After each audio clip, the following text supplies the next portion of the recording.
मेरा नाम योगेश कुंतल है और मैं बचगांव का ही वासी हूँ। हम लगातार जब से देश आज़ाद हुआ है, हम लोग यहाँ से ज़्यादातर भाजपा के कैंडिडेटों को जिताते हुए आए हैं। बीच में कई दो एक बार अन्य पार्टियों के नेता यहाँ से जीत गए हैं, सांसद भी बने हैं, विधायक भी बने हैं। लेकिन अभी पिछले 10 वर्षों से लगातार हेमा मालिनी जी यहाँ से सांसद हैं। पिछले 10 वर्षों में महोदया इस गांव में नहीं आई हैं। यहाँ से कई बार लोग गाड़ियों में भर करके, किसान अपनी ट्रैक्टरों से जा करके वहाँ पहुँचे, लेकिन इन्होंने न तो हम लोगों की सुनी, न हमसे वो मुलाकात करना चाहती है। उनके कोई पीए हैं, उनको सामने खड़ा कर देती है। तो हमारी यहाँ ये जितने भी विकास आप गांव में देख रहे हैं, तो यहाँ छोटे पदों पर राष्ट्रीय लोकदल के कैंडिडेट जीते हैं। जैसे कि पिछली बार यहाँ से सुरेश भगत जी जिला पंचायत सदस्य हुए थे, उन्होंने हमारे गाँव के लिए 6 से 7 खरंजरा दिए 100 मीटर के। उनमें से एक जो मेरे पीछे दिखाई दे रहा है वो है, और उससे लगभग 150 मीटर आगे और वहाँ भी लोकदल के एक ब्लॉक प्रमुख हुए थे, उनका नाम था बाबूलाल, उन्होंने 150 मीटर करवाया था। उनसे पहले यहाँ से एक बार माननीय जैन चौधरी जी सांसद हुए थे मथुरा से। तो ये गांव मथुरा जिले में दूसरा सबसे बड़ा गांव है। और पहला कौन सा है? पहला पैगांव पड़ता है। पैगांव पड़ता है। हाँ, ये कोसी एरिया में आता है, छाता विधानसभा है, वहाँ से आता है। तो यहाँ उनके समय इस गांव में कोई पीने योग्य पानी नहीं है, खारा पानी था। तो वो प्रचार करने के लिए यहाँ आए थे, तो उन्होंने यहाँ की स्थिति देखी और खारा पानी पीने को मिला। तो खारा पानी पीने के बाद में उन्होंने यहाँ की जनता का समस्या पूछी, तो सारी जनता ने बस ये की बात कही कि यहाँ खारा पानी है। तो वहाँ उन्होंने इस गांव के लिए लगभग 2 से 2.5 करोड़ रुपए की व्यवस्था करके एक टंकी का निर्माण करवाया। लेकिन टंकी तो बन गई और सरकार बदल गई, उनका कार्यकाल खत्म हो गया। उसके बाद भारतीय जनता पार्टी की पार्टी आई, सरकार आई और हेमा मालिनी जी सांसद बनी।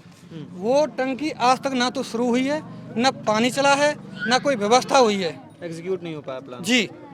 उसके बाद में यहाँ विधायक हुए कारिंदा सिंह जी।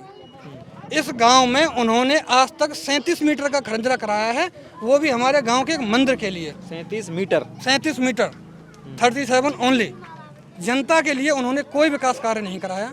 यदि हम उनसे मिलने जाते हैं तो मिलने के लिए तो वो घर पे मिलते ही नहीं हैं। अगर घर पे हों तो उनके जो बाहर द्वारपाल खड़े रहते हैं, उनके पास हमारे लिए समय नहीं है, वही वापस कर देते हैं। तो कहने का मतलब ये है कि हमारे गांव में अगर जो कुछ भी विकास हुआ है वो सिर्फ और सिर्फ राष्ट्रीय लोकदल पार्टी के द्वारा हुआ है।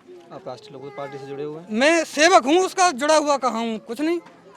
आस्था रखता हूँ उसमें, इसलिए उसकी बातें कर रहा हूँ। लेकिन मैं ये सच कह रहा हूँ, मैं ये सच पार्टी में आस्था रखना कोई बुराई नहीं है, इसमें कोई शर्म भी नहीं, हर आदमी कहीं ना कहीं जुड़ा। लेकिन मैं जो आपको बता रहा हूँ वो आपके सामने है।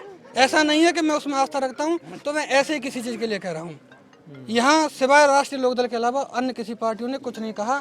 सिर्फ लोगों को बहकाने का और ठगने का काम किया है भारतीय जनता पार्टी ने आज तक। और कोई शिक्षा और गांव, इतना बड़ा गांव है, यहाँ पब्लिक ट्रांसपोर्ट के नाम पे कोई नाम की चीज़ नहीं है। कोई बस आज तक लगी नहीं। शौक से एक नोएडा के लिए बस लगवाई थी, ये यूपीए सरकार का काम था, उन्होंने यहाँ एक बस लगवाई थी। भारतीय जनता पार्टी की सरकार आने के बाद में शौक से वह भी बंद करवा दी गई। शौक के जो चेयरमैन हैं, हमने उनसे जाके दरखास्त लगाई और कहा कि भाई वो बस क्यों बंद करा दी गई है। तो उन्होंने कहा कि इतने सुबह के समय 6 बजे यहाँ सवारियाँ नहीं निकल पाती हैं। बस ऐसे कह के उन्होंने वो बस भी बंद करवा दी।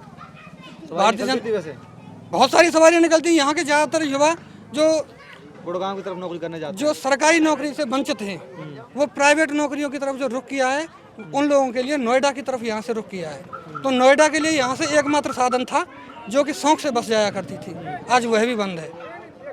तो भारतीय जनता पार्टी ने इस गांव के लिए कुछ नहीं कराया आज तक, जबकि यहाँ से आज तक हमेशा जितने भी बुजुर्ग हुए हैं, देश आज़ाद हुआ है तब से बीजेपी का सहयोग किया है उन्होंने। लेकिन भारतीय जनता पार्टी ने यहाँ से वोटों के छलावा के अलावा और कुछ नहीं किया।